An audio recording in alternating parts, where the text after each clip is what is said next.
Alright, today I'm going to go over fixing back bow on your guitar. This can happen after temperature changes, humidity changes, season changes. It's just the nature of having something made out of wood. The wood will shift. I'm going to jump right in, but this video is not sponsored, okay? So first, what is back bow? Well, guitar necks will have some bow to them, and so typically they'll be coming away from the strings just subtly in the middle. Back bow is when the opposite is happening, when the guitar neck is bowing towards the strings. So you can tell this is happening because your action will feel far too low in the middle frets, especially like between frets 7 and 9, maybe even more, depending on how severe the back bow is. And then at the opposite ends of the neck, like at the first fret, at the higher up frets, it's gonna feel like the action is far too high. One way you can check if there is back bow is if you fret at the first fret and the 17th fret. If you see the strings are touching the frets in the middle, the string you're fretting, then you've got back bow. So how to fix it? Well, you need to loosen the truss rod. So on this guitar,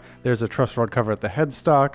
Other guitars will have access to the truss rod at the base of the neck, like the vintage guitars. You have to take off the neck and do that. Some of them have the spoke wheel truss rod adjuster. Depends on the guitar. So you want to loosen the truss rod and loosen it, turning no more than, say, 1/8 of a turn. You don't want to cause any damage to the neck. So 1/8 of a turn at a time, let it settle a bit, then do it again. Then you want to check to see that you've gotten rid of the back bow. And it's going to be important to tune up the guitar, have the strings at your, tuning tension. Once you've done that, let it settle for a while. Tune it up again, and then make sure the back bow is truly gone. Also make sure you haven't gone too much the other way and your action's too high. It does take some time. Once you're done, just make sure the intonation's still good. Make sure your action, your string height is where you want it to be. Make adjustments if you need to. And there you have it. Your back bow should be solved. So thank you for watching. Hope this helped. Subscribe for more. I'll see you next time.